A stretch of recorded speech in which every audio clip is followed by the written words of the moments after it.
ನಮಸ್ಕಾರ ವೀಕ್ಷಕರೇ, ಸಂಕಲ್ಪ ವಾರ್ತೆಗೆ ಸ್ವಾಗತ. ನಾನು ಅದ್ವಿಕಾ. ರಾಜ್ಯ ಸರ್ಕಾರ ಹಸಿವು ಮುಕ್ತ ಸಮಾಜ ನಿರ್ಮಾಣಕ್ಕಾಗಿ ಅನ್ನಭಾಗ್ಯ ಯೋಜನೆ ಜಾರಿಗೊಳಿಸಿದೆ. ಆದರೆ ಬಡವರ ಹಸಿವು ನೀಗಿಸಬೇಕಾದ ಪಡಿತರ ಅಕ್ಕಿ ಕಳ್ಳಕದಿಮರ ಪಾಲಾಗ್ತಿರುವುದು ನಿಜಕ್ಕೂ ವಿಪರ್ಯಾಸ. ಹೌದು, ಬಡವರ ಹೊಟ್ಟೆ ಸೇರ್ಬೇಕಿದ್ದ ಅಕ್ಕಿ ಕಾಳಸಂತೆಯ ಪಾಲಾಗುತ್ತಿದೆ. ಅದರಂತೆ ಗೋಕಾಕ್ನಲ್ಲಿ ಅಕ್ಕಿ ಕಳ್ಳರು ರೆಡ್ ಹ್ಯಾಂಡ್ ಆಗಿ ಕಾಕಿ ಬಲೆಗೆ ಬಿದ್ದಿದ್ದಾರೆ.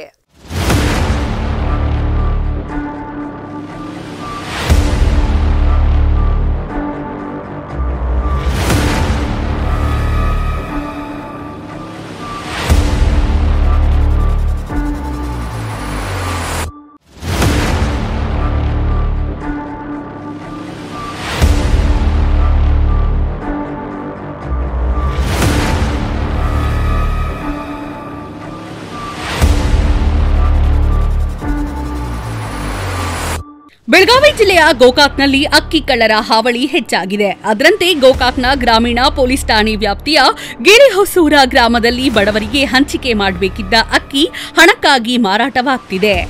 ಈ ಬಗ್ಗೆ ಕಣ್ಣಾರೆ ಕಂಡ ಗೋಕಾಕ್ನ ತಹಸೀಲ್ದಾರ್ ಕಚೇರಿಯಲ್ಲಿ ಆಹಾರ ಶಿರಸ್ತೇದಾರರಾಗಿ ಕರ್ತವ್ಯ ನಿರ್ವಹಿಸುತ್ತಿರುವ ಈಶ್ವರ್ ಬಸಪ್ಪ ದಯನ್ನವರ ಗೋಕಾಕ್ ಗ್ರಾಮೀಣ ಪೊಲೀಸ್ ಠಾಣೆಗೆ ದೂರು ಕೊಟ್ಟಿದ್ದಾರೆ. ದೂರಿನ ಅನ್ವಯ ದಾಳಿ ನಡೆಸಿದ್ದ ಪೊಲೀಸರು ಇಬ್ಬರು ಅಕ್ಕಿ ಕಳ್ಳರನ್ನ ಬಂಧಿಸುವಲ್ಲಿ ಯಶಸ್ವಿಯಾಗಿದ್ದಾರೆ. ಕೆಂಚಪ್ಪ, ಶಿವಪ್ಪ ಬುಳ್ಳಿ ಹಾಗೂ ರಾಮಸಿದ್ದ ಯಲ್ಲಪ್ಪ ಮೂಕಗೋಳ ಬಂಧಿತರು. ಆರೋಪಿಗಳು ಬುಲೆರೋ ವಾಹನದಲ್ಲಿ ಮೂಟೆಗಟ್ಟಲೆ ಅಕ್ಕಿಯನ್ನು ತಂದು ಅದನ್ನು ಮಾರಾಟ ಮಾಡಲು ಬೇರೆಡೆ ಸಂಗ್ರಹಿಸುತ್ತಿದ್ರು ಎಂದು ತಿಳಿದು ಬಂದಿದೆ.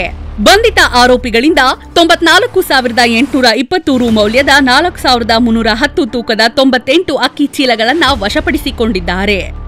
ಜೊತೆಗೆ ಕೃತ್ಯಕ್ಕೆ ಬಳಸಿದ್ದ ಬುಲೆರೋ ಪಿಕಪ್ ವಾಹನವನ್ನ ವಶಪಡಿಸಿಕೊಂಡಿದ್ದಾರೆ.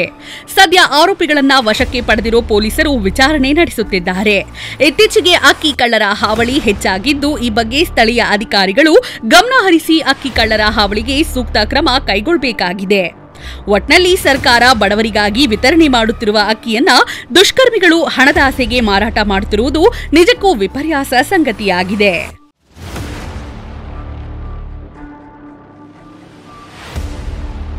ಅಂದು ಈಶ್ವರ್ ಬಸಪ್ಪ ದಯಣ್ಣವ್ರು ಅಂತಾರೆ, ಫುಡ್ ಸೆರೆಸ್ತಾರ ತಹಸೀಲ್ದಾರ್ ಕಾರ್ಯಾಲಯ ಗೋಕಾಕದಲ್ಲಿ ಕೆಲಸ ಮಾಡ್ತಿದ್ದೀನಿ. ಈಗ ತಮ್ಮ ಮೀಡಿಯಾದವರು ಮೆಸೇಜ್ ನೀಡಿದ ಪ್ರಕಾರ ನಾನು ಇಲ್ಲಿ ಕಣಗಾಂವ್ ಗಿರಿಹೊಸೂರ ಗ್ರಾಮಕ್ಕೆ ಬಂದ ಚೆಕ್ ಮಾಡಿದ್ದೀನಿ. ಇಲ್ಲಿ ನಮ್ಮ ರೇಷನ್ ವಿತರಣೆ ಏನು ಮಾಡ್ತಾರಲ್ಲ ಅದರದ ಅಕ್ಕಿಗಳನ್ನ ಇಲ್ಲಿ ಸ್ಟೋರ್ ಮಾಡಿ ಇಟ್ಟಿದ್ದಾರೆ ಇವರು ಅಕ್ರಮವಾಗಿ. ಇದಕ್ಕೆ ಹೊರತಕ್ಕೆ ಯಾವುದೇ ಲೈಸೆನ್ಸು ಇಲ್ಲ, ವಗೈರೆ ಇಲ್ಲ. ಅದಕ್ಕೆ ನಾವು ಅದರ ಪ್ರಕಾರ ಬಂದ ಅವನ್ನೆಲ್ಲ ಚೆಕ್ ಮಾಡಕತ್ತೀವಿ. ಸುಮಾರು ಒಂದು 100 ಚೀಲ ಮಟ್ಟ ಆಗ್ಬೋದು. ಎಷ್ಟದ ಅನ್ನೋದು ನಾವು ತೂಕ ಮಾಡಿ ನಾವು ಅವ್ರ ಮೇಲೆ FIR ಮಾಡ್ತೀವಿ. ಪೊಲೀಸ್ ಯಾವ ರೀತಿ ಆಕ್ಷನ್ ಸರ್ ಅವ್ರ ಮೇಲೆ ಅವರು FIR ಮಾಡ್ತೀವಲ್ರಿ, ಪೊಲೀಸರು ಇನ್ವೆಸ್ಟಿಗೇಷನ್ ಮಾಡ್ತಾರೆ. ಮುಂದೆ ಅವರು ಏನ್ ಮಾಡ್ಬೇಕು ಅನ್ನೋದನ್ನ ಅವ್ರ ಮೇಲೆ ಆಕ್ಷನ್ ತಗೋತಾರೆ. ನಾವು ನಮ್ಮ ಚೀಲದಾಗ ಇವೆಲ್ಲ ಅಕ್ಕಿ ಅದಾವ. ನಮ್ಮ ರೇಷನ್ ಚೀಲದಾಗನ ಅಕ್ಕಿ ತಗೊಂಡ್ ಸ್ಟೋರ್ ಮಾಡಿದಾರೆ ಇವರು. ಮತ್ತು ನಾವು ಅದನ್ನ ಚೆಕ್ ಮಾಡಿ ನೋಡೋಕ್ಕಾಗಲಿ ನಮ್ಮ ಅಕ್ಕಿನ ಅಂತೇಳಿ ಕಂಡು ಬರತ್ತಾವ ನಮಗೆ. ಅದಕ್ಕೆ ಅವ್ರ ಮೇಲೆ FIR ಮಾಡ್ತೀವಿ. ಮುಂದೆ ಪೊಲೀಸರು ಇನ್ವೆಸ್ಟಿಗೇಷನ್ ಮಾಡ್ತಾರ. ಇದಾಗಿತ್ತು ಇವತ್ತಿನ ಸಂಕಲ್ಪ ವಾರ್ತೆ. ನಮಸ್ತೆ.